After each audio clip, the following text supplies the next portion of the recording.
India इतना बदनाम क्यों है? चारों तरफ इंडियंस को अनसिविलाइज्ड, घटिया, नफरत की नजरों से क्यों देखा जाता है? उड़ीसा के कलिंगा यूनिवर्सिटी ऑफ टेक्नोलॉजी ने 500 नेपाली बच्चों को इसलिए यूनिवर्सिटी से निकाल दिया क्योंकि वो बच्चे एक नेपाली छात्रा की सुसाइड पर प्रोटेस्ट कर रहे थे। इंस्टीट्यूट के फैकल्टीज ने उन पर, उनकी कंट्री पर रेसिस्ट कमेंट्स भी किए। क्या इसके बाद कोई नेपाली माँ बाप अपने बच्चों को पढ़ाने के लिए इंडिया भेजेंगे? कुंभ में नहाती महिलाओं के वीडियोस इंटरनेट पर सेल हो रहे हैं 2000-3000 रुपए में। टेलीग्राम पर गंगा रिवर बेदिंग वीडियोस करके अपने ही इंडियन भाइयों ने ग्रुप्स बनाए हैं। क्या इसके बाद इंडियंस एक दूसरे पर भी भरोसा कर पाएंगे? बिहार में मधुबनी स्टेशन में स्वतंत्रता सेनानी एक्सप्रेस ट्रेन पर आम जनता ने, भक्तों ने ही अटैक कर दिया। खिड़कियां तोड़ी, लोगों पर अटैक किया क्योंकि ट्रेन ऑलरेडी पैक्ड अप थी। वो चढ़ नहीं पाए।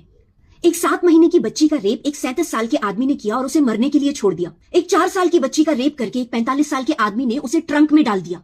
एक 5 साल की बच्ची यूपी में, वो उन्हें नानू नानू बोलती थी और उस नानू ने ही उसका रेप कर दिया। ओह बाय द वे, वो प्रेग्नेंट महिला जिसे तमिलनाडु में ट्रेन से नीचे फेंक दिया गया था, उसका मिसकैरेज हो गया।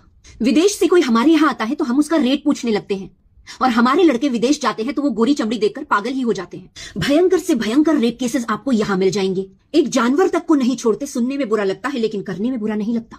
दोगलेपन और रिलीजन का झंडा माथे पर लगाकर आगे बढ़ते हम जनरेशन बाय जनरेशन खुद गाली देते हैं माँ बहन की और दूसरों को कहते हैं महिलाओं की इज्जत करना सीखो। जोक्स के फैसले जहां 7 दिन में हो जाते हैं और रेप केसेस, मर्डर केसेस सालों साल पेंडिंग रह जाते हैं और विक्टिम के माँ बाप इंसाफ का इंतजार करते करते मर जाते हैं। पब्लिक प्लेसेस में थूकना, कूड़ा फेंकना और कहते हैं कि हम टैक्स दे रहे हैं, दूसरे आदमी करेंगे साफ, ये हमारा काम थोड़ी है। विदेशों में जो इंडियन रेजिडेंशियल एरियाज है ना, वहां भी कई जगह आपको पान की पीक फेंकी हुई दिख जाएगी। हम पर्सनल स्पेस नहीं जानते, धक्का मार मार के बड़े हुए हैं। लोगों को बुली करना, अपमान करना, ऑफेंड करना, लोगों के पर्सनल स्पेस में झांकना हमारा हिडन टैलेंट है। हम ये इंटरनेशनल रेसिज्म, ये बेइज्जती, दुनिया भर की नफरत डिजर्व करते हैं।